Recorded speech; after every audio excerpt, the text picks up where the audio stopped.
Ok, bienvenidos todos a nuestro taller de historia con Edwin Peña.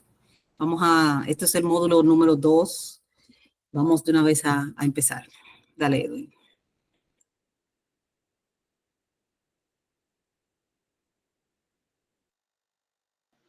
Voy a compartir pantalla ahora. No sé si ya yo tengo el permiso para hacerlo.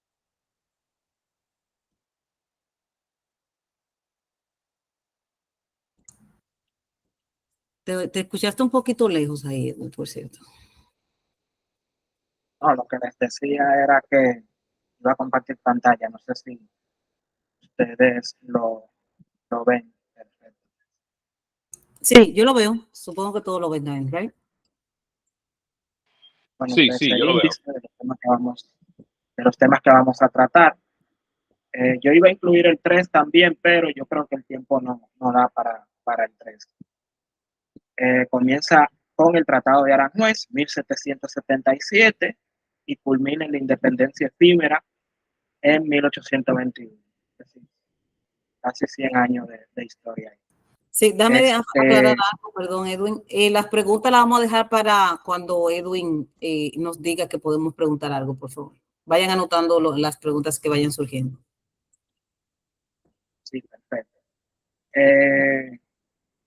Prácticamente siglo XVIII y finales del siglo XVIII y principios del siglo XIX. Comenzamos con el famoso Tratado de Aranjuez. El Tratado de Aranjuez, como ustedes pueden ver aquí, Contraria tiene el módulo, es decir, ese documento lo tienen por si alguno de ustedes quiere leerlo, quiere utilizarlo, se lo pueden pedir directamente a él. Como ustedes pueden ver aquí, el Tratado de Aranjuez fue el tratado mediante el cual Francia y España trazan los límites fronterizos de ambas colonias, es decir, la colonia que está en lo que hoy es Haití, que es la colonia del Santo Domingo francés, y la colonia del Santo Domingo español. Recordemos que en el siglo XVIII a la isla ya se le llamaba Isla de Santo Domingo. La diferencia estaba en que unos le llamaban en francés Saint-Domingue, los otros pues le llamaban en español Santo Domingo. Aquí podemos ver un mapa de cómo era la isla o cómo era la distribución fronteriza de cada una de las fronteras. Más adelante, entre 1846 y 1895, la República Dominicana y Haití entrarían en un conflicto diplomático y muchas veces bélico por el recuperamiento por parte de la República Dominicana del territorio perdido, ya que la República Dominicana no volvió a controlar nunca esos territorios desde 1846. Haití, República Dominicana lo reclamó en varias ocasiones, pero Haití le ganó siempre el lío diplomático a la República Dominicana hasta que finalmente la República Dominicana terminó cediéndoselo voluntariamente mediante el Tratado de 1929. Tratado que Trujillo rectificaría o ratificaría entre 1935 y 1937. La razón del famoso Tratado de Aranjuez se da en el contexto de las guerras napoleónicas, un conflicto grandísimo que había en Francia, entre Francia y España. Francia termina capturando algunas ciudades españolas, entre ellos Cataluña, y España, ya en decadencia, lo que tenía por costumbre hacer desde entonces era, para no desintegrar su territorio o para no tener que pagar más por menos, lo que hacía era que cedía una parte de su territorio. También lo haría más tarde, en 1898, con Estados Unidos y Puerto Rico, a quien le cedería no solo Puerto Rico, sino también Filipinas. En la historia de ambas partes de la isla, tenemos, por ejemplo, la famosa rebelión de Ogué y Chaban, que eran dos mulatos franceses, dos mulatos que vivían en la parte francesa de la isla. Cuando se da la famosa Revolución Francesa y se reconocen los derechos del hombre, como los mulatos eran libres, a ellos se les debía reconocer sus derechos. Los grandes blancos de la parte francesa no querían reconocer estos derechos y estos dos hombres, bueno, en realidad eran tres porque Chaban eran dos hermanos, estos tres hombres se rebelaron contra Francia, protestaron, aunque no incluyeron a los negros dentro de su lucha. Era prácticamente una lucha entre mulatos y blancos. Lamentablemente, los blancos pudieron enfrentarlo y estos hombres huyeron a la parte española de Santo Domingo, donde se ocultaron. La parte francesa, el gobierno de la parte francesa comenzó a presionar a Joaquín García, que era el gobernador español de la parte española, para que entregara a estos hombres y efectivamente Joaquín García los capturó. Y la gente salió a protestar, el dominicano salió a protestar porque el dominicano se negaba a que se le entregase, porque sabía que si se entregaban a esos hombres, se lo iban a lamber, como efectivamente pasó. Joaquín García los entregó bajo el juramento de que si lo entregaba, iban a salvaguardar la vida de ambos o de los tres, pero la parte francesa no respetó, sino que los mató públicamente y de la forma más cruel que ustedes se pueden imaginar. Fue la muerte de estos hombres lo que provocó la famosa revolución haitiana de 1791. Es decir, que si los franceses no matan a esos dos tigres, los haitianos no se les mete el diablo, porque literalmente la muerte de esos dos tigres fue lo que encendió la llama de la revolución. Fue públicamente y fue de la manera más cruel y despiadada que uno se pudiera imaginar. Había un instrumento de tortura que los franceses utilizaban llamado la rueda, era prácticamente pasar unas ruedas gigantes por encima de una gente, de otras cosas. Como les dije, esto provocó la famosa revolución haitiana. La revolución haitiana comienza con un sacerdote llamado Boutman, quienes con un grupo también, mediante una ceremonia vudú y un grupo de esclavos, planean, también habían algunos libertos, quienes planean la eliminación sistemática de los franceses. La revolución se enciende en algo que se conoce como el Bois Caimán, la boca del Caimán, que es prácticamente el altar de la patria de Haití. Es una cueva que los haitianos veneran muchísimo. En ese lugar, esos tigres se reúnen con la intención de planear el golpe. Mediante una ceremonia vudú, donde beben sangre y hacen muchísima diablura, ellos se proponen a la eliminación del amo blanco. Y para eso utilizan las ceremonias vudú. Los franceses permitían que los esclavos tuvieran sus fiestas particulares y en esas fiestas, utilizando el creol, fue un elemento que jugó un papel importante en la revolución haitiana, ellos se comunicaban lo que tenían que hacer. Los franceses tendían a dormir abajo y los esclavos arriba, en Luisiana, pero en esta parte, en la isla, era al revés. En la isla, los franceses dormían arriba y los esclavos dormían abajo en la propiedad, muchas veces en un sótano y otras veces en la parte baja de la casa, que no necesariamente en un sótano. Las casas eran de 2 y 3 niveles, la casa de los franceses. Muchas veces en madera, muy bonita, y así. Los esclavos lo que hicieron es que mientras sus amos estaban durmiendo, encendieron las plantaciones y encendieron las casas con ellos adentro e iniciaron una persecución sin precedentes. Muchos esclavos que vivían bien o que amaban a sus amos, los protegieron, otros huyeron a la parte española de la isla o a Luisiana, eh, que era una colonia francesa, en lo que hoy es Estados Unidos. Aquí podemos ver a los principales líderes de la revolución, porque más tarde a Botman lo capturan, lo matan y, bueno, la revolución haitiana tiene una especie de receso, Los franceses provisionalmente mantienen el control, es enviado Leclerc para para cuñado de Napoleón, para poner un poco de control sobre el asunto y poder detener a los negros esclavos. Y es aquí donde entran a liderar la revolución en Louverture, Dessalines y más tarde también Christophe. Estos encabezan de una vez el movimiento y lo llevan al éxito. En ese mismo tenor, como les decía ahorita, viene entonces el famoso Tratado de Basilea. El famoso Tratado de Basilea,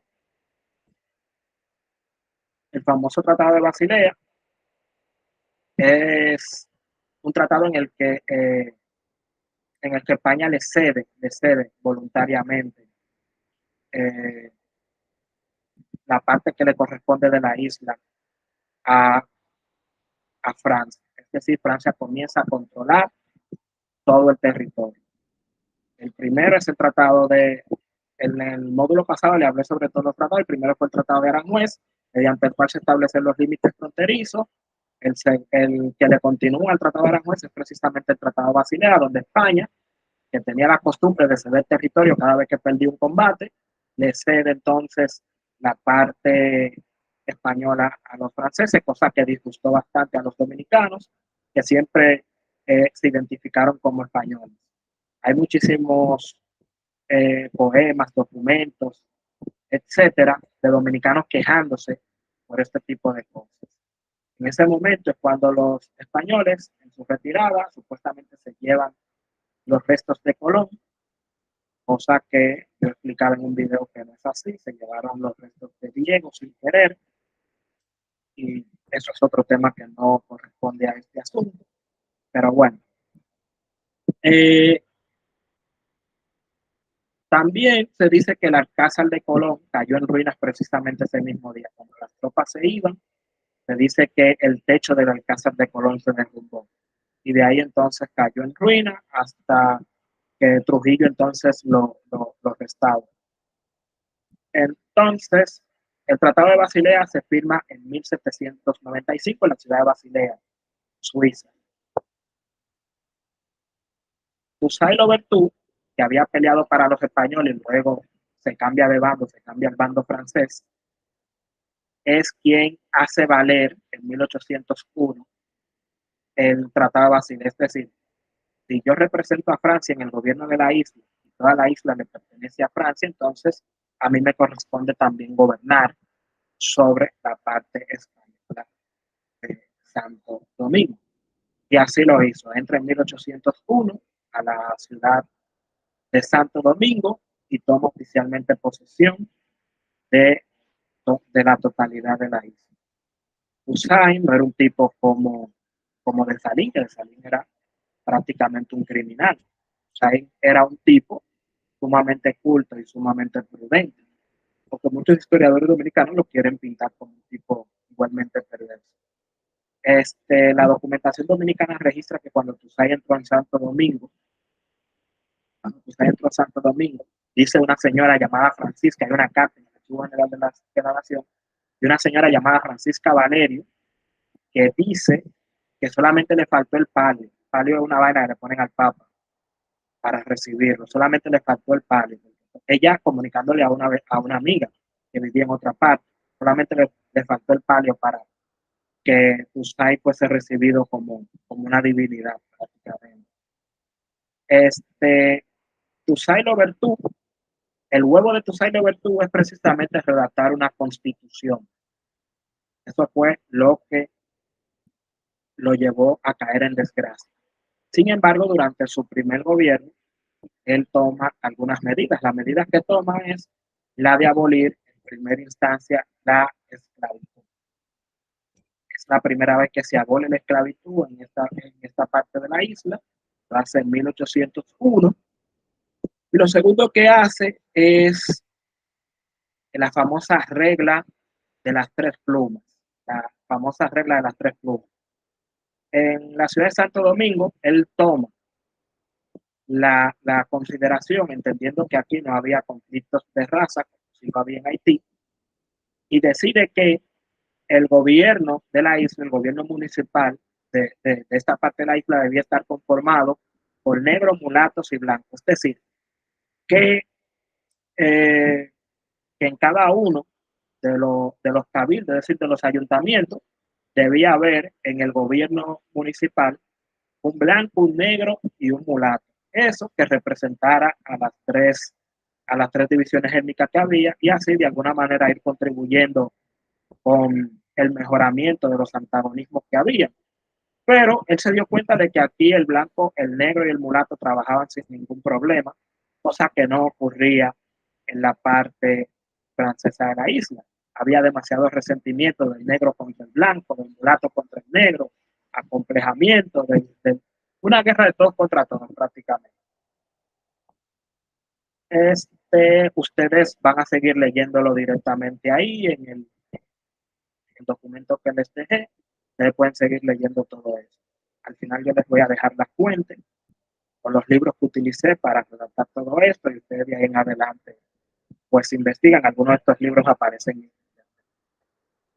La famosa Constitución de 1801, que fue una constitución de la Constitución de Toussaint-Louverture, que fue el huevo que él puso. En esa parte trabajaron incluso los dominicanos. Como ustedes pueden ver ahí, ven 4 dominicanos que participaron en la creación de esa constitución.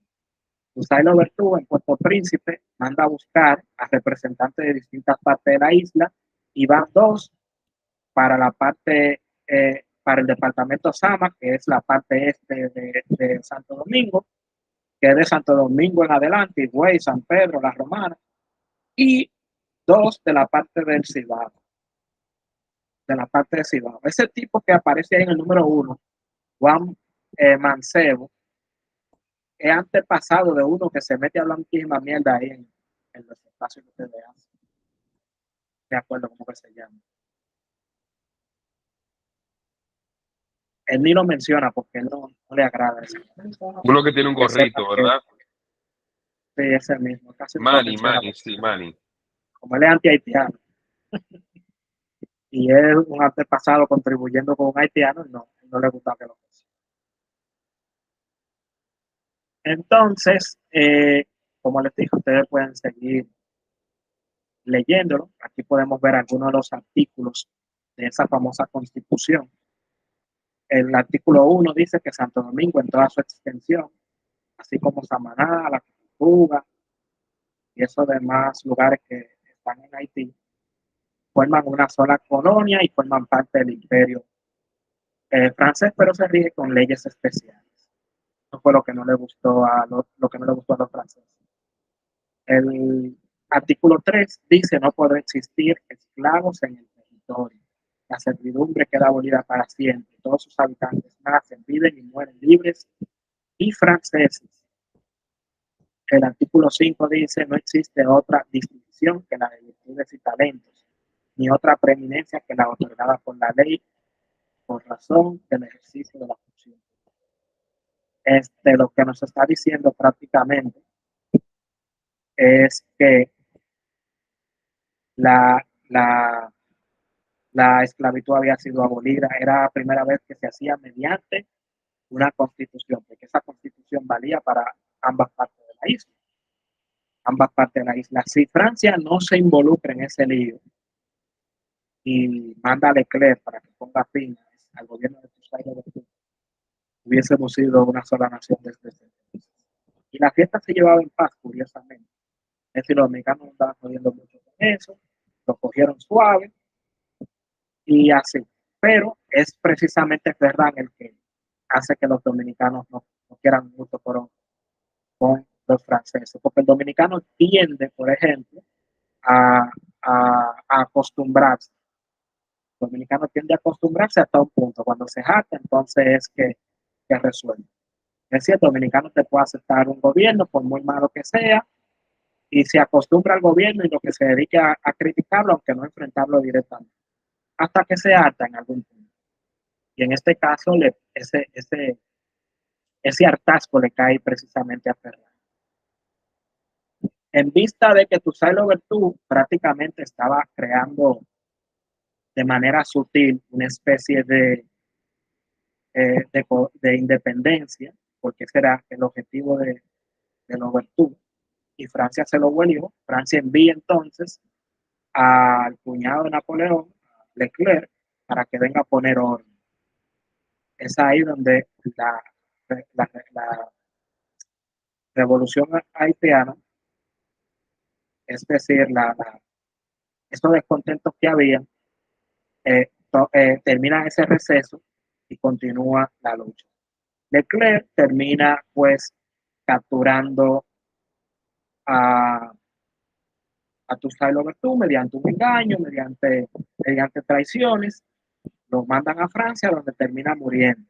En sustitución de Leclerc, cuya tropa murió como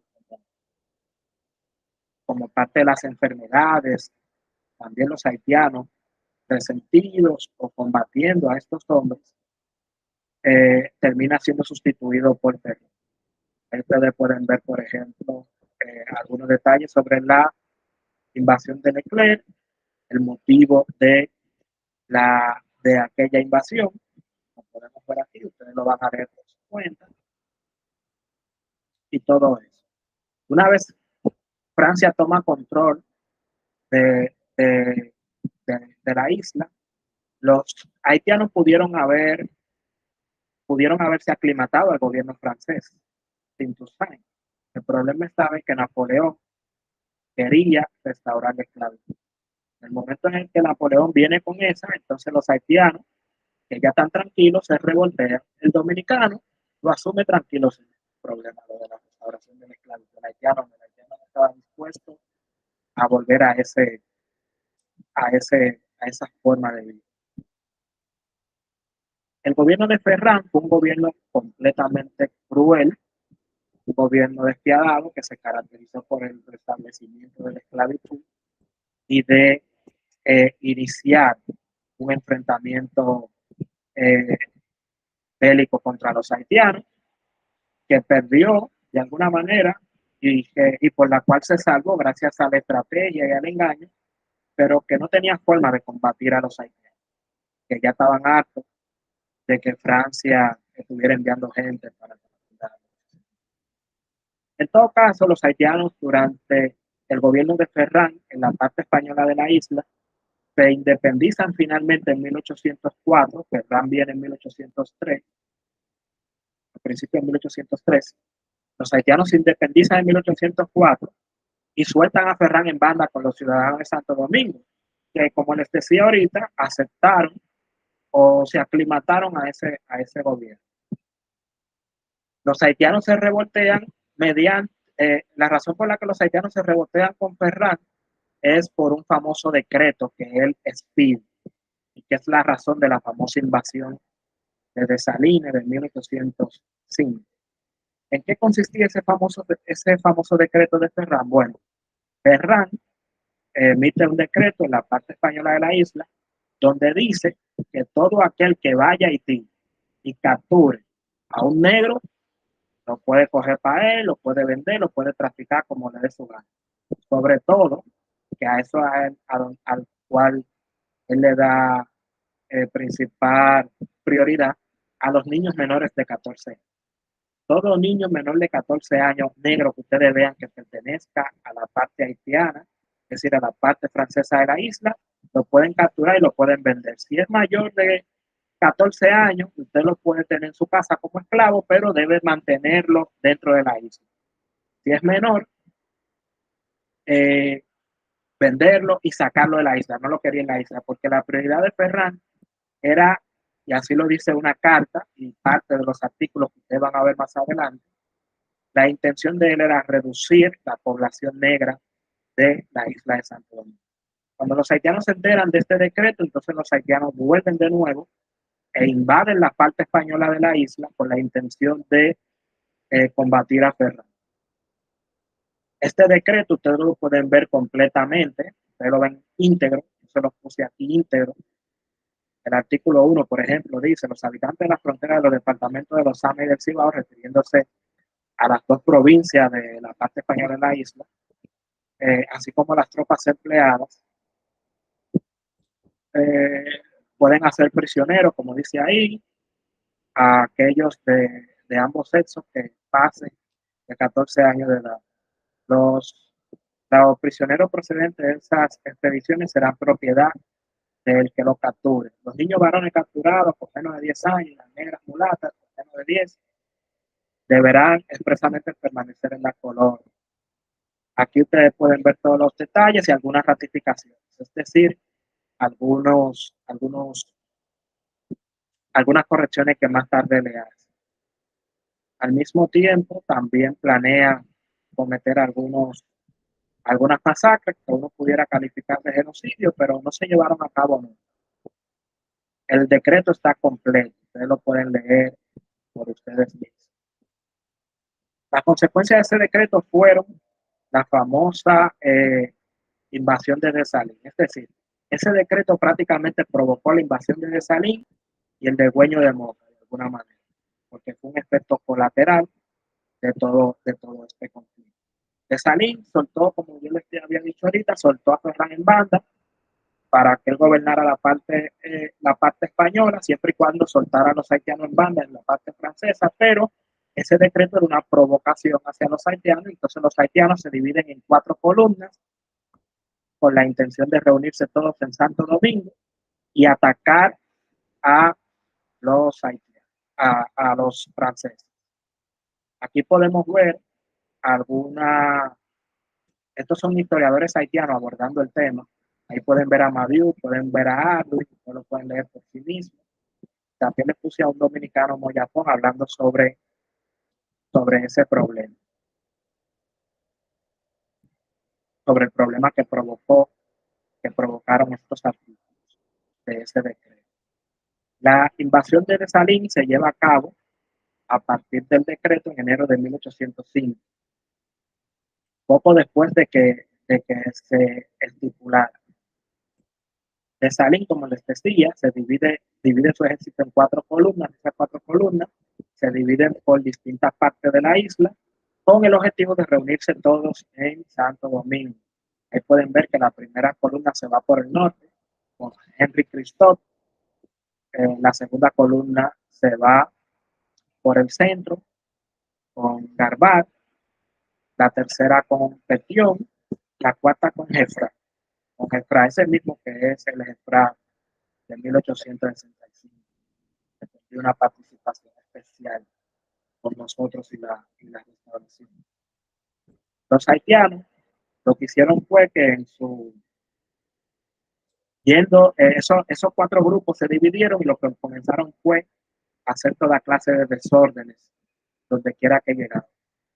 Yo omití a los historiadores dominicanos y puse directamente a los historiadores haitianos, como Jean Reynold Pierre, que reconoce que los haitianos armaron un desorden del diablo. Lo podemos ver aquí, lo que él dice, lo que ustedes ven aquí en esta parte de aquí es lo que él dice, donde él reconoce que hubo violaciones, que hubo masacres, que hubo de todo por parte de las huestes haitianas. Madiu también lo reconoce, dice, demostraron muy crueles al llenar esta población de paisanos formados por negros y hombres de su color. O sea, haitianos tienden a decir en las redes de que las masacres orquestadas por Desalín y su gente iban destinadas exclusivamente a los blancos. Madiu, que era contemporáneo, es decir, era del siglo XIX, reconoce que no, que también los negros fueron atacados. Este tipo de apellido Brutus también reconoce que Desalín es el responsable de que exista una visión antagónica entre los dominicanos y los haitianos, porque el origen de ese antagonismo está precisamente en la masacre, en el degüello de Moca, en la masacre de Santiago y otros pueblos de Santo Domingo, como en La Vega. En La Vega también, aunque no lo menciona, los haitianos acabaron con todo. Eso lo dice Guido de Prader en uno de sus libros, su historia de La Vega. Ahí Brutus reconoce que Desalín es el responsable de que nosotros tengamos una mala relación por todos esos desórdenes que hizo, porque él reconoce que Desalín era muy buen, muy buen general, pero no era un buen político. Aquí tenemos a otro Nicolás Leyer, un historiador haitiano, en su famosa historia diplomática de Haití, que también reconoce que Toussaint Louverture puso un huevo, Dessalines puso un huevo al no tener un completo control sobre las tropas. Este tipo de cosas no hubiesen sucedido si Toussaint Louverture fuese el líder del ejército. Se dieron con Dessalines porque Dessalines estaba acostumbrado a hacer ese tipo de cosas. Dessalines lo que hace es que llega con sus hombres, se reúnen todos a las afueras de Santo Domingo y sitian la ciudad, es decir, rodean las murallas de la ciudad. Los franceses están todos acuartelados dentro del complejo y Dessalines manda un comunicado dirigido a los dominicanos. Le dice: españoles, yo vine para salvarlos de los franceses. Si ustedes a mí no me obedecen, esa parte ese texto no lo incluí, que debía ser. Si ustedes no me obedecen y si ustedes no me ayudan a abrir las puertas de la ciudad o por lo menos a detener a los franceses, a ustedes los voy a eliminar también. Pero los dominicanos no hicieron caso. Los dominicanos no querían meterse en esa vaina. Y dice el autor del libro que yo utilicé como fuente, que Dessalines se sorprendió ver a los dominicanos que no le hacían caso, es decir, los dominicanos no tenían ese mismo problema que tenían ellos, es decir, este resentimiento hacia los blancos, y eso lo hizo enojar con los dominicanos. Y es probable que eso sea lo que provoque más tarde esa masacre que él cometió en Azua, Moca y también en Santiago. Este libro que ustedes ven aquí, este libro está disponible en PDF.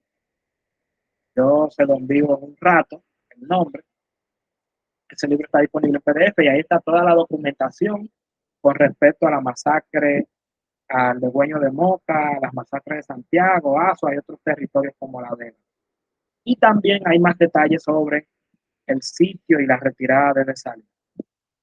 Los franceses lo estaban llevando el diablo en este sitio, es decir, no iban a aguantar mucho, no podían aguantar mucho, no tenían muchas provisiones, y lo que los salva a ellos es un barco que va pasando, un barco de Napoleón que va pasando. Este barco va dirigido a algunas islas británicas, de propiedad de los británicos, y ellos parece que le hacen alguna señal con bandera blanca. El barco, que sabe que Santo Domingo le pertenece a los franceses, se acerca, envían un comunicado y le dicen que se lo está llevando el diablo, que están siendo sitiados. Lo que hace el barco es que le envía algunas provisiones, armas, y engaña a Dessalines. ¿De qué forma engaña a Dessalines? Bueno, él lo que hace es que fija rumbo a Haití. Se aleja un poco, pero se mantiene lo suficientemente cerca para que el ejército haitiano, que está a las afueras de Santo Domingo, esperando al momento indicado para destruir la ciudad y con ella todos los franceses, lo vean. Cuando los haitianos ven que ese barco va rumbo a Haití, se asustan porque creen que cayeron en una trampa. ¿Cuál es la trampa? Bueno, que en realidad el plan era que todos los haitianos, el ejército haitiano, estuviera en Santo Domingo, mientras Haití era atacado por barcos por los franceses. Mientras ellos estaban en Santo Domingo, los franceses estaban en Haití acabando con todo. Cuando Dessalines vio eso, lo que hizo fue que salió corriendo, tumbó el sitio y se regresó lo más rápido posible a Haití. Pero en el camino se da cuenta, porque la nave, cuando ve que ya los haitianos salen de Santo Domingo, quitan el sitio, lo que hace la nave es que se devuelve. Cuando Dessalines se entera de que había caído en una trampa, es ahí donde Dessalines se le mete el diablo y provoca las famosas masacres, el famoso degüeño de Moca, que se da el 3 de abril de 1805.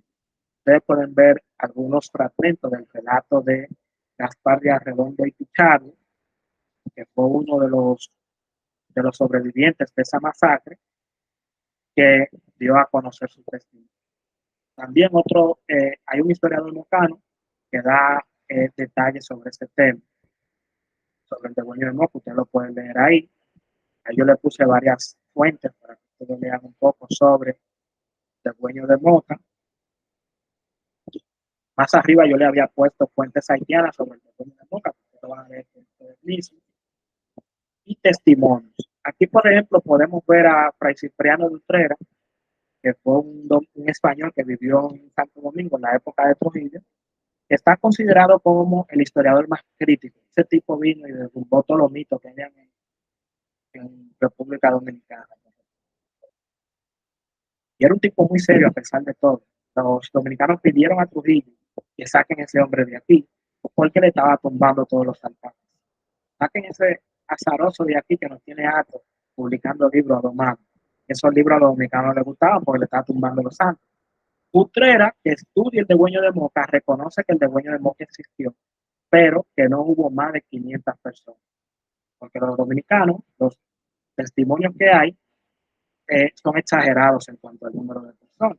Pero entonces, Fray Cipriano Utrera revisa los documentos y se da cuenta por los libros de bautismo que en Moca no había más de 500 personas, de modo que este degüeño, aunque existió, porque tenemos testimonios de la época, no fue tan grande. Pero igual sigue siendo una masacre. Con 100 gente que tú te lambas, es mucho, ¿verdad que sí? Y fueron más de 100 personas que fallecieron, menos de 500, más de 100. Entonces, ya los dominicanos estaban hartos del gobierno de Ferrán. Ferrán planeaba cambiar la capital de Santo Domingo a Samaná, porque Samaná siempre ha sido afrancesada, ya no, desde el principio del siglo XX, pero siempre fue el lugar preferido de los franceses. Los franceses planeaban Ferrán y trasladar la capital hacia Samaná. Encima, muchas de las medidas que él tomaba eran muy represivas y al dominicano no le gustaba esa vaina. Así que el dominicano, aprovechando que España había entrado nuevamente en guerra con Francia, aprovecha pues y ataca a Ferrán. Fíjense que en la época fue la unión de dos grupos distintos, el de Sánchez Ramírez, que era pro España, y el de Ciriaco Ramírez, que era del Cibao, que era pro independencia pura y simple. Pero Sánchez Ramírez se convierte en el líder indiscutible de este movimiento y termina imponiéndose su voluntad. El propio Núñez de Cáceres le había dicho, vamos a independizar esta vaina, que España no quiere ver a nosotros. Y Sánchez Ramírez, que pudo haberse casado con la Gloria, simplemente se niega. De ahí que Balaguer, por ejemplo, en su famoso discurso ante los restos de Santana, dice, si hay alguien a quien nosotros debamos achacarle cualquier tipo de culpa, es a Juan Sánchez Ramírez, que pudo habernos sacado, que pudo habernos independizado y no lo hizo. Los haitianos quizás hubiesen jodido tanto que Sánchez Ramírez no hubiese abolido la esclavitud tampoco. La batalla de Palo Hurtado fue la batalla final entre las tropas dominicanas y las tropas de Ferrán. Allá en el Ceibo, los dominicanos eran inferiores numéricamente, pero lo que le ayudó a los dominicanos era el conocimiento del terreno. Es decir, los dominicanos saben meterse por los montes y caerle a peñonazos, tienen que caerle una lluvia, un aguacero de piaña que cayó en esa época, que es decir, los franceses no podían cargar la artillería, no podían mover la artillería, porque el lodo no se lo permitía, atacaba las carretas, y al mismo tiempo ellos no sabían moverse por los montes, no podían moverse con ese lodo y con esa lluvia. Tanto así que las cartas de los franceses de la época decían que uno ni sabe a quién dispararle, porque tú ves un campesino caminando por el monte y tú creías que era un campesino común, y de allá para que ese campesino te daba un tiro, como que no era nada. Porque si tú, por ejemplo, ves gente uniformada, un ejército, tú sabes a quién dispararle, pero tú ni sabes a quién. O sea, eso los frustraba como, coño, ¿quién es quién aquí? O era dispararle a todo el mundo, o dejarse, o dejarse, o ser un pendejo. Finalmente, Pedro Santana, padre, no Pedro Santana hijo, es quien termina poniéndole la cereza al pastel de la famosa batalla de Palo Hincado y obligando al propio Ferran a suicidarse. Aunque los franceses no reconocen el suicidio de Ferran, Ferran cuando se vio ya rodeado y de alguna manera imposibilitado para seguir avanzando, se suicida. Entonces Pedro Santana Padre llega a Santo Domingo con la cabeza de Ferran, porque es lo que hace que le corta la cabeza y la trae a Santo Domingo. Los franceses, cuando se llevan el cuerpo de Ferran, en sus famosos documentos de defunción, no dicen en ninguna parte que la cabeza había sido cercenada ni nada por el estilo. Realmente eso no ha llegado a nosotros por tradición, porque no hay ningún documento que lo diga, sino que el dominicano lo asume por tradición. Es decir, que ha pasado de generación en generación eso de que se cortara la cabeza, hasta que los historiadores, que también utilizan muchos elementos orales, lo ponen por escrito en sus textos, como fue en nuestro primer libro de historia, el compendio de la historia de Santo Domingo. El primer libro de historia como república, porque se habían publicado otros, sí, por lo menos 2 más. Después de que sacamos a las tropas francesas en 1808 y ellos capitulan oficialmente o formalmente en 1809, comienza lo que se llama la España Boba. La España Boba, eso porque España se mantuvo indiferente al gobierno, a la isla, a Santo Domingo, y comienza un periodo en el que, aunque algunos gobernadores eran españoles, España dejaba que República Dominicana se manejara como le diera su gana. Por lo menos Santo Domingo se manejara como le diera su gana, porque España tenía otros conflictos. Tenía, por un lado, descontento en los territorios de tierra firme, es decir, a donde está México, Venezuela, en esos lugares, y al mismo tiempo tenía luchas internas también en la propia España. Este periodo lo que hizo fue que el dominicano se diera cuenta que él iba mejor por su cuenta, ya que España no le beneficiaba en nada, España no le hacía caso. El dominicano aquí comienza a nacer ese sentido nacionalista, es decir, ese sentido de independencia. Yo quiero ser algo distinto a España durante la España Boba. Ya Duarte está nacido durante la España Boba.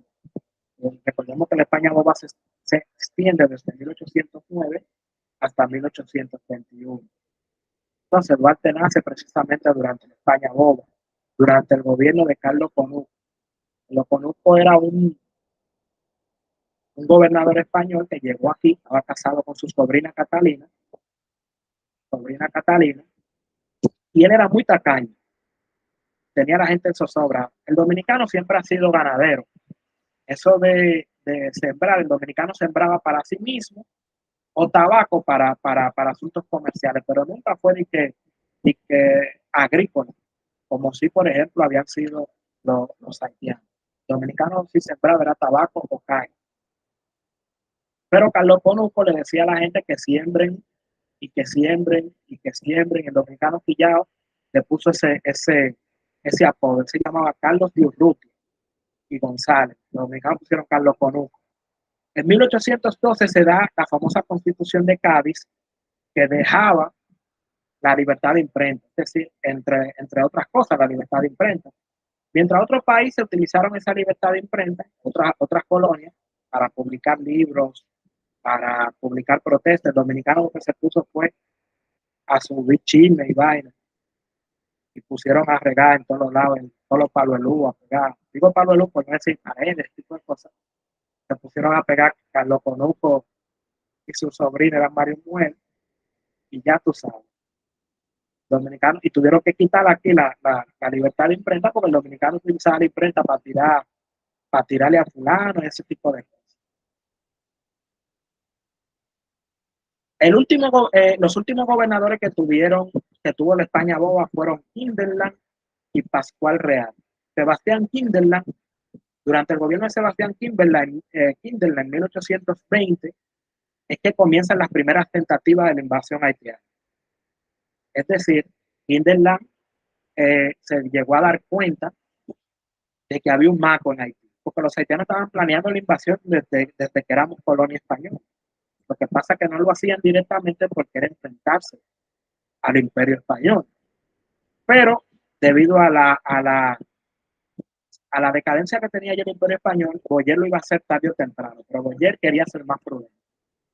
Eh, hay hubo un dominicano, que eso vamos a hablar en el próximo módulo, que descubrió los planes de Boyer y se lo hizo saber a Sebastián Kindle. Digo, Sebastián, ahí me acaban de decir los dominicanos que vinieron de Haití, que Boyer está planeando invadir el territorio. Y Sebastián Kinderland, en vez de investigar el asunto más a fondo, lo que hizo fue que lo canceló a ese tipo de... Él era gobernador de Nagua, lo canceló de la gobernación. Y él dijo, bueno, pues está bien. Se llamaba Domingo Guerra. ¿Sí? Y Kinderland lo que hace es que le envía una carta a Boyer preguntándole si es verdad que él planeaba tomar posesión de la parte española de la isla, y Boyer lo niega, dice que no, que eso es falso, esos son calumnias. Sin embargo, comienza a circular en el mismo año de 1820 un documento que se llama Descubre Secreto, porque en ese momento había una especie de conflicto entre Bernardo Correa y Cidrón con, con un clérigo haitiano, del cual hablaremos también en el próximo módulo. Ese documento anónimo, del cual nunca se supo quién lo redactó y con qué intenciones lo hizo, decía, entre otras cosas, y prepárense dominicanos, que vamos para allá. Dejaba claro de que se estaba cocinando algo fuerte en Haití. Entonces, por otra parte, había mucho apoyo de parte de algunos dominicanos a quienes Boyer le mojaba la mano para que, con promesas y también con dinero, para que estos buscaran adictos a esa causa. José Núñez de Cáceres se da cuenta de que él tenía que dar el golpe antes de que los haitianos, con los haitianos en este caso me refiero a los haitianizados, es decir, a los pro haitianos dieran el golpe adelante. Núñez de Cáceres no lo hizo durante el gobierno de Sebastián Kinderland porque Sebastián Kinderland era amigo de él y no quería hacerle eso. Pero en el momento en que a Sebastián Kinderland lo sustituye por Pascual Real, ahí es entonces cuando Núñez de Cáceres da el golpe, secuestran a Pascual Real, lo obligan a dimitir y lo envían en un barco para Cuba.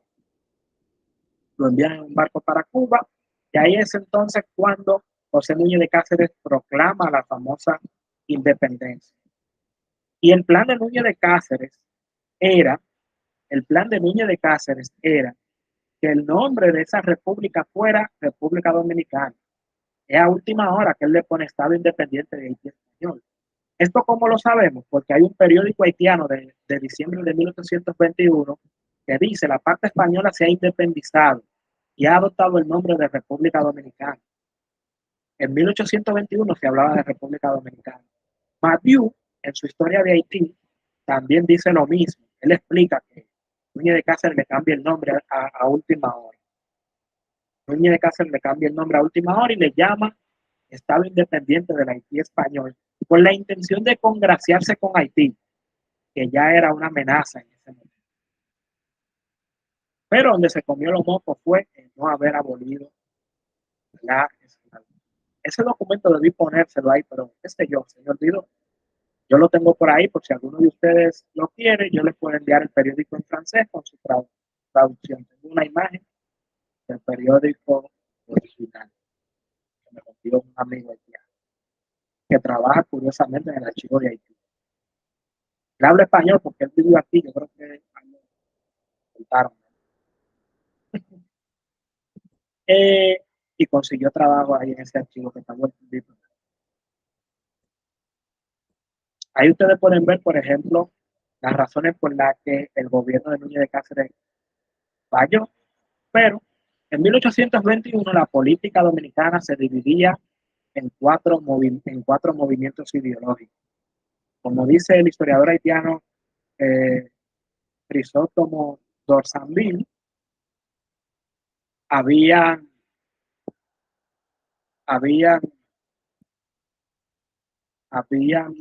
un grupo que era pro haitiano, un grupo que era pro colombiano, que era el grupo de Núñez de Cáceres, un grupo que era pro español, un grupo que era netamente independiente. ¿Abolió Núñez de Cáceres la esclavitud? No, no lo hizo. Incluso, como vemos aquí, él dice, no será mi mano la que de una sola plumada redujera la miseria a sus conciudadanos. Ahí es donde Núñez de Cáceres pone el huevo de su vida, porque Núñez de Cáceres no tenía ejército. El ejército dominicano estaba compuesto por el famoso batallón de morenos libres, dirigidos por Pablo Alí. Si tú no tienes ejército, es con el ejército que siempre tiene que estar frío en un gobierno, porque son los ejércitos los que dan golpe de Estado. Eso es básico en política. ¿Por qué a Maduro no se lo han lambido? Porque tiene al ejército frío, tiene el ejército con él. En el momento en el que el ejército se te vire, te llevó el diablo. Núñez de Cáceres no tiene ejército, aquí no había un ejército, y el único ejército que había era un pequeño ejército que habían hecho los españoles con mulatos y negros libres, que estaban dirigidos por Pablo Alí. Pablo Alí y Núñez de Cáceres llegan a un negocio. Él le dice, Pablo Alí, yo te apoyo y te protejo siempre y cuando tú abolas la esclavitud. Pero por otro lado están los blancos, que son los que tienen los cuartos. Hay blancos que son los que tienen los cuartos, pero los blancos no quieren que se abola la esclavitud. Y ya ahí Núñez de Cáceres tiene un problema. Tiene por un lado a la élite, que no quiere que se abole la esclavitud, y tiene por otro lado al ejército, que está compuesto por negros y mulatos en su mayoría. Y también tiene a un grupo de españoles, porque Núñez de Cáceres como que le cogió un odio del diablo a los españoles, a quienes comienza a presionarlos, aumentándole los impuestos y colocándole un empréstito de 70,000 pesos para que para que con ese dinero se pagara la deuda pública y a los empleados del gobierno. Lo primero que hacen esos españoles catalanes que están en el Cibao es enviar una carta a Boyer diciéndole que tome posesión de toda la isla, que ellos lo van a financiar. ¿Por qué? Porque si Núñez de Cáceres ya independiza a España y no quieren los españoles aquí, entonces déjame financiar a tu peor enemigo en este momento, que es Haití. Ahí le mandan una carta que es firmada por todos los españoles que viven aquí, exceptuando uno, el papá de Duarte. El papá de Duarte se negó a firmar el documento. Se negó a firmar el documento. Por eso los haitianos hicieron la vida imposible al papá de Duarte. Es probable que de ahí es que nazca esa idea de Duarte de sacar a los haitianos de aquí. Porque como el papá de Duarte no firmó, ya los haitianos saben que él no es pro haitiano. Así que posiblemente le hicieron la vida imposible en sus negocios, en ese tipo de cosas. Núñez de Cáceres entonces prefiere irse con la élite, y al irse con la élite lo que hace el ejército de morenos libres es que se le vira y se va con Haití. Es decir, le dice abiertamente a Boyer que puede venir a tomar posesión de toda la isla siempre y cuando éste abola la esclavitud. Entonces Boyer lo que le dice a ellos, escríbanme cartas pidiendo. Ahí es donde están los famosos llamamientos. Entonces, los primeros que le escriben cartas a Boyer para eso son los santiagueros. Curiosamente, el Cibao, o precisamente Santiago, es el primer territorio dominicano que se hace haitiano. La primera bandera haitiana que se sube lo hace en Santiago. Un tipo llamado José Núñez Blanco. José Núñez Blanco es quien sube la bandera haitiana. José Núñez de Cáceres más tarde explicaría que ese José Núñez Blanco era un criminal a quien él estaba persiguiendo. Y el criminal, en vista de que Núñez de Cáceres, de que la manera que él pudiera andar libre, de que Núñez de Cáceres dejara de perseguirlo, era precisamente apoyando al bando enemigo de Núñez de Cáceres, que no Santiago. Y él, a punta de pistola, va a la plaza de armas de Santiago y sube la bandera haitiana, sustituyéndola por la colombiana, que era la que estaba ahí.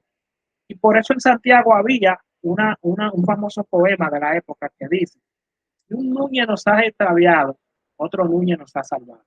Haciendo referencia a que el Núñez que nos extravió fue José Núñez de Cáceres y el Núñez que nos salvó fue el Núñez Blanco, que recibió la bandera de haitiana. Si tú sabes que la mayoría de la población es mulata y la que le sigue en cantidad negra, y tú te calientas con esa gente te van al mundo. O sea, la minoría era blanca, la minoría era blanca, y él prefirió irse con ellos. En vez de enfriarse con los negros, que son los que te pueden a ti, por ejemplo, consolidar un ejército y consolidar en el poder, que es lo que hace Duarte en 1844. Ya eso lo vamos a hablar en el módulo 5, la famosa poblada del 9 de junio, donde Duarte y los negros arman un desorden en Santo Domingo. Es precisamente por eso, tiene que irte con la mayoría, tiene que mantener la mayoría contenta, sobre todo a los mulatos que algunos tenían sus cuartos, o por lo menos el grueso del ejército estaba compuesto por mulatos, y esto sí componía la mayoría de la población. No esos mulatos y esos negros, sobre todo los esclavos, a los que Núñez de Cáceres le dio de espalda, se fueron con Haití, y muchos de ellos, los que sabían escribir, comenzaron a escribirle a Boyer porque Boyer lo pidió para utilizarlo como prueba más adelante de que él había sido llamado. Usted sabe que existe una leyenda de que Núñez de Cáceres independizó el país porque España le negó un puesto en Quito. Incluso la mayoría de las personas del siglo XIX estaban convencidas de que así fue. Podemos ver, por ejemplo, un poema del papá de Salomé Ureña que dice: mas sacrificada la venganza de un hombre, toda su gloria y renombre, la servidumbre eclipse. Eso es refiriéndose a Núñez de Cáceres, y la venganza que habla es la de haber independizado el país. El propio Santana, como ustedes pueden ver, en su proclama a la anexión a España, dijo: solo la ambición y el resentimiento de un hombre nos separó de la madre patria. Con la ambición y el resentimiento de un hombre se refiere a José Núñez de Cáceres. En un periódico que se llamaba El Duende, que decía José Núñez de Cáceres, hay una fábula que se llama El Águila y el Escarabajo, donde Núñez de Cáceres deja saber sutilmente que esta parte de la isla se iba a independizar de España. Y ahí da a entender de alguna manera de que lo está haciendo por resentimiento y venganza. Hay documentos que prueban que en aquella época José Núñez de Cáceres eh, quiso ser gobernador de Quito, Perú, pero España no se lo permitió. En todo caso, Núñez de Cáceres tenía ideas independentistas desde muchísimo antes de que lo ofrecieran ese cargo, porque a Sánchez Ramírez en 1809 él le ofrece la oportunidad de hacerlo, y José Núñez de Cáceres simplemente, Juan Sánchez Ramírez simplemente niega. ¿Por qué Núñez de Cáceres no enfrentó a Boyer? Bueno, Núñez de Cáceres estaba prácticamente solo, se calentó con todo el mundo. Primero se calienta con el ejército, que estaba compuesto por mulatos y morenos libres, se calienta con los negros, se calienta con los españoles, y la minoría blanca lo que hace es que coge para Cuba y para Puerto Rico. Entonces estaba solo prácticamente, no podía hacer otra cosa que recibir a Boyer con las manos abiertas, sobre todo para evitar una masacre, porque Boyer fue claro cuando dijo: espero no encontrar resistencia. Voy al mando de un ejército imponente de 14,000 hombres. José Núñez de Cáceres nada más pudo reunir 800. Mal armado, con piedra y con... Ustedes saben que cuando José Núñez de Cáceres independiza esta parte de la isla, él le envía a Boyer una carta para que Boyer vaya al Tedeum, es decir, a reconocer esta independencia. Boyer no le responde, a lo que Núñez de Cáceres le vuelve a escribir otra carta, y Boyer le responde diciéndole que él no va a permitir que aquí haya dos estados, que toda la isla es haitiana. ¿Por qué fracasó la independencia final? Bueno, por falta de apoyo y las medidas impopulares que tomó José Núñez. Estas medidas, como ustedes pueden ver aquí, yo se las puse aquí, son más largas, pero yo iba a redactar toda esa vaina, yo le puse los artículos más importantes. El artículo 9 deja claro de que él no abole la esclavitud. ¿Por qué? Porque te dice: un ciudadano del Estado independiente de la parte española de Haití, por la parte española, recordemos que en la época se manejaba la tesis de que la isla llamaba Haití. Cáceres de Lambón pone entonces ese nombre para perpetuar el asunto. Son ciudadanos del Estado independiente en la parte española de Haití, todos los hombres libres de cualquier color y religión que sea, nacidos en nuestro territorio, o aunque lo sean en un país extranjero si lleva 3 años de residencia o fuesen casados con mujer natural. En ambos casos harán constar en los interesados. Es decir, que aquí solamente la ciudadanía se la da a los hombres libres. Los negros no tienen ciudadanía, por lo tanto, no abole la esclavitud, ahí debió ser. La Carta de Naturaleza se le concederá por el Poder Legislativo, siendo ante los ciudadanos trámites. Aquí esto es pues, para dar la ciudadanía, este artículo. Aquí también dice que no se le dará empleo en el gobierno a los mulatos prácticamente y a los negros. Aún sean libres, no se le va a permitir a tomar cargos en el gobierno. Eso es lo que nos quiere decir el artículo 10. Y ahí tú te estás calentando con los mulatos. Porque vamos a decir que algunos mulatos tenían esclavos o algunos mulatos simplemente no le daba igual si él abolía o no la esclavitud. Pero ya con este artículo, tú se la estás poniendo en China también a los otros. ¿Hubo apoyo hacia los haitianos? Pues sí, hubo apoyo hacia los haitianos. Como yo les dije, con todo el que José Núñez de Cáceres se calentaba, iba directamente a apoyar a los haitianos. No porque quisieran ser haitianos, sino, en primer lugar, por venganza de Núñez de Cáceres, y en segundo lugar, porque Haití estaba dado al diablo prometiendo tierras, prometiendo cosas que no iba a cumplir más adelante, con tal de tener apoyo por parte de los dominicanos. Aquí ustedes pueden ver todo este artículo que yo escribí hace un tiempo sobre si hubo o no apoyo. El mismo Balaguer lo reconoce de que hubo cierto apoyo hasta cierto punto, vamos a decirlo así, porque hubo quienes no, pero los que no apoyaban a los haitianos lo que hicieron fue que se retiraron. Se fueron a Cuba, a Puerto Rico y a otras colonias españolas. Y le dejaron el pleito, le dejaron esto a unos cuantos. Núñez de Cáceres planeaba establecer una alianza con Boyer. Es decir, que si ambos países reconocían cada uno sus independencias, iban a unirse para proteger la isla de cualquier injerencia extranjera, entre otras cosas. Sin embargo, como José Núñez de Cáceres no abolió la esclavitud, Boyer no aceptó bajo ninguna condición ese tipo de alianza.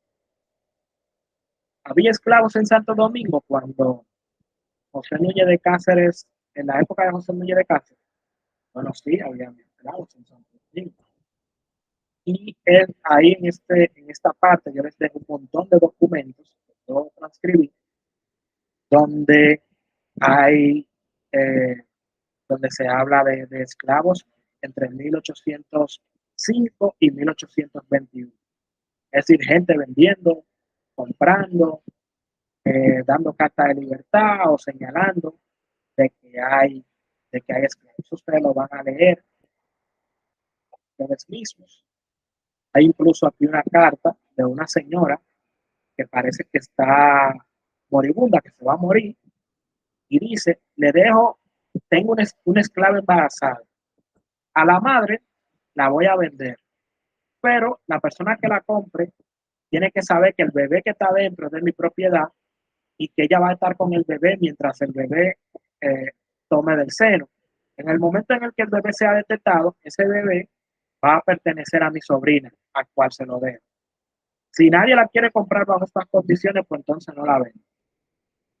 Ahí ustedes lo van a leer varias historias de esclavos en la época. Por ejemplo, vendo 2 negros de mi propiedad, casados. Comprado el marido José y la mujer María Mercedes. La edad del primero de 30 años. Y así, mira, son de 1819. De 1819. Bueno, aquí prácticamente termina. Son de 1819, hay algunos de 1821, de 15 días antes de que José Núñez de Cáceres independizara la parte española de la isla. Hay venta y compra, incluso gente regalando esclavos, entre otras cosas. Ustedes lo van a leer por su cuenta. Como les dije, eso no tiene contraria. Ustedes se comunican con ella de alguna forma o ella lo pone a través de un enlace, no sé. Ustedes se lo piden. Los libros de los cuales yo traje toda esta información son este, se llama La expedición haitiana de Salines a Santo Domingo, de Miguel Reyes Sánchez. Ese está disponible en internet. Está este libro que se llama Obras Escogidas, Cátedras de Historia Social, Económica y Política, de Emilio Cordero Michel. O Emilio Cordero Michel hay que leerlo con pinza porque él era una especie de Franklin Franco. Aquí tenemos Historia de Santo Domingo, volumen 10. Mira aquí donde dice separación a propósito del lío que ustedes tienen. Este de Gustavo Mejía Ricard, muy bueno este libro. Y también entonces tengo Historia de Haití de Tomás Mario. Historia de Haití de Tomás Mario es el libro que ofrece mayor detalle sobre el gobierno de José Núñez de Cáceres, ya que nuestros historiadores hablan muy poco de José Núñez de Cáceres, aunque el Archivo General de la Nación publicó, todos estos libros hablan sobre José Núñez de Cáceres, que están aquí, y todos son bastante buenos. Lo publicó hace un tiempo. Creo que fue el Archivo o la Academia Dominicana de la Historia. Entonces, si alguno tiene preguntas, pueden, contraria, qué sé yo, se encargará de organizar esa parte. Sí, señores, ¿tienen preguntas? Yo veo que nadie ha levantado la mano, parece que todo quedó súper claro. No, yo sabía. Dale, John. Levanten la mano, señores. Dale, John. Sí, no, mi pregunta era sobre si tú podrías explicarnos un poquito sobre el origen y quién era Juan Sánchez Ramírez para tratar de entender su, digamos que su falta de visión independentista o su amor a la corona española para aquel entonces. Y ya que uno sabe más o menos cómo eran esos tiempos, ¿no? Me resulta como raro que todavía existiesen personas con ese amor a España, si uno sabe que España era un reino tan decadente y tan a la deriva, ¿no? Y también sobre la batalla de Palo Hincado. ¿Sabemos un número exacto de cuánto era la tropa dominicana? Para no tener un entendimiento de cuántos dominicanos tenían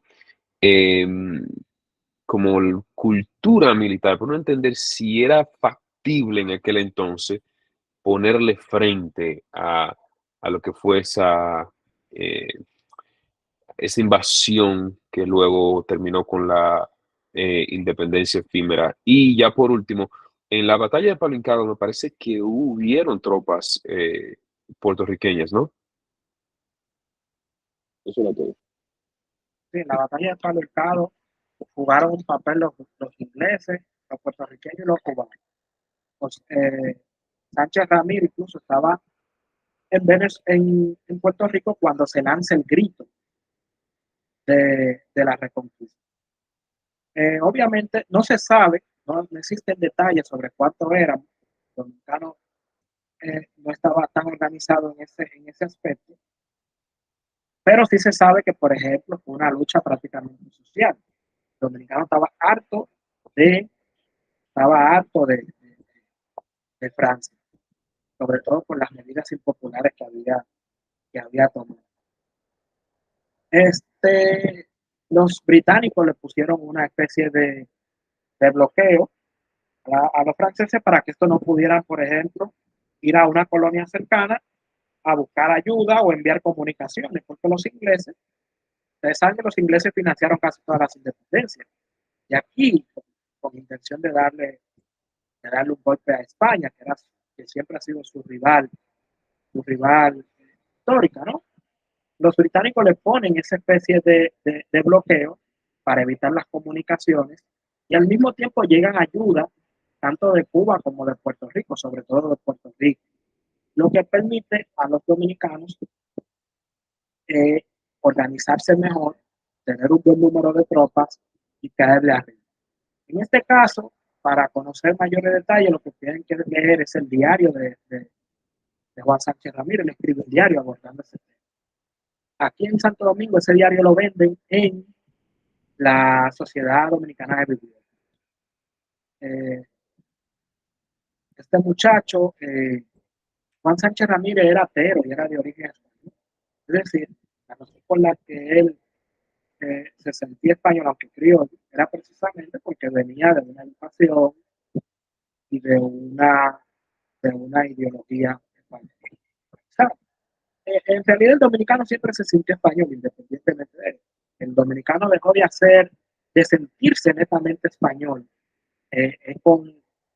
Ese proceso comienza a partir de la independencia y termina en 1865, donde el dominicano le coge a Tadema al español, por obvias razones. Entonces, a nosotros no debería resultar extraño que una persona quiera ser española en esta parte de la isla o quiera acreditarse o unirse a España para cualquier cosa. Lo raro era pensar de manera contraria, es decir, ser independentista era lo contrario, era el pensamiento raro, era el pensamiento excéntrico. Pero ser, por ejemplo, pro español era la regla entonces.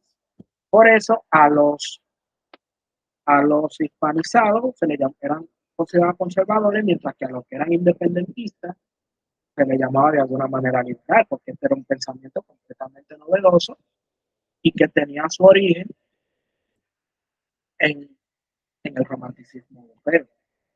Entonces, no sé si con eso respondí tu pregunta.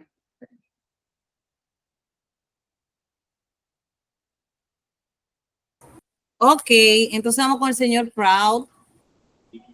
Sí, lo mío es más una aclaración, porque ya que tú estabas hablando del Tratado de Basilea, entonces, por lo que tú acabas de decir, es que como que se cede la parte, bueno, se cede la isla completa a la parte española. Entonces, yo tengo, bueno, por ahí me están conectando como idea, como que por una parte, ese es el pensamiento del haitiano, que le pertenece la isla completa debido a ese tratado, ¿no? Aunque eso se vuelve a quitar con la batalla de Palo Hincado. Hay dos cosas que tenemos que tener en cuenta.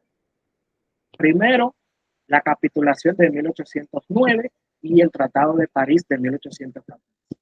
La capitulación de 1809 es cuando los dominicanos le ganan a los haitianos, a los franceses en la batalla de Palo Hincado.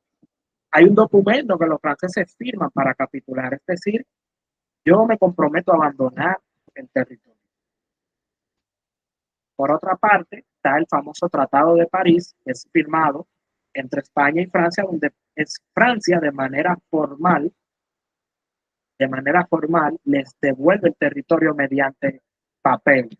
El territorio que se lo había entregado a España en 1795, Francia se lo devuelve en 1814 mediante el famoso Tratado de París, el firme en París. O sea que los haitianos, si conocen estos dos detalles, no deberían estar reclamando. Interesante. Y también lo segundo era con respecto a Núñez de Cáceres. O sea, en mi cabeza, no sé por alguna extraña razón, yo tenía entendido como que él abolió la esclavitud, pero ahora me hace mucho más sentido de que se la hayan, o sea, se la hayan virado, por así decirlo, la mayoría de los bandos dominicanos a Núñez de Cáceres, y también que Simón Bolívar también le haya rechazado como la ayuda por ese mismo hecho, según tengo entendido. Bueno, dos cosas. Primero, José Miguel de Cáceres no abolió la esclavitud, sino que la abolió. Él le dio carta de libertad a sus 11 esclavos, como una forma simbólica de él decirle a los negros y a los mulatos que él estaba de acuerdo con las posturas, pero hay compromisos políticos. Muchos de nosotros han dicho, si yo fuera presidente, yo hago esto, esto y esto. Después que usted sube allá arriba, usted ve todos los compromisos, con toda la diablura a la que tú te debes, tú entonces quedas como un mentiroso, queda mal. Es decir, tú puedes tener toda la buena intención del mundo, pero cuando tú no sabes cuando tú llegas allá. Por ejemplo, hay gente con la que tú haces tratos que después esos tratos te lo cobran y te dicen, ponme a Juan Bolívar al día, que es pro haitiano, por ejemplo. Y tú tienes que ponerlo para cumplir con esa gente, porque esa gente fácilmente tiene acciones en la energía eléctrica o tiene acciones en algún algún objeto de consumo de primera necesidad, lo que hace que te la ponen en China, como le hicieron a Guzmán con la leche, que prefirió botarla porque los empresarios lo tenían en zozobra. Entonces, Núñez de Cáceres estaba de acuerdo con esa idea, pero no podía hacerlo porque la gente que pone el dinero quería la esclavitud ahí. Él debió soltar a la gente del dinero y quedarse con los el esclavos. ejército, que es el que siempre mantiene los regímenes. Lo segundo es que Bolívar no le rechazó la ayuda a José Núñez de Cáceres. Bolívar nunca se enteró que fue distinto. José Núñez de Cáceres envía a Antonio María Pineda, a llevar el tratado de reconocimiento, de unión con la Gran Colombia, pero en ese momento Bolívar estaba en el medio del campo de batalla. En lo que Pineda llega a donde Bolívar, ya los haitianos estaban aquí. Es decir, que cuando Pineda se entera del asunto de los haitianos, él ni siquiera había visto a Bolívar y tampoco va donde Bolívar porque ya no tiene sentido que él lo haga. Incluso este señor, María Pineda, está considerado como nuestro primer diplomático porque fue el primer dominicano que viajó en una misión diplomática a ese, que es la de entregarle a Bolívar esa carta de reconocimiento. Bolívar se enteró por otras vainas ya por ahí en medio de la batalla, pero no fue que él leyó ni que la carta de Núñez de Cáceres, ni que se le entregaron y la rechazó, no. En lo que María Pineda llegaba donde Bolívar, los haitianos estaban entrando aquí. Y María Pineda, cuando ve que ya no tiene sentido, él simplemente suelta esa vaina en banda y se queda por ahí porque no volvió. Se queda por ahí y no vuelve. Entonces, pues, continuamos. Muchas gracias, muy enriquecedor.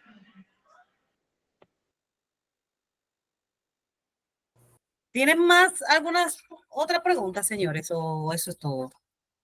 Hablen ahora o callen para siempre.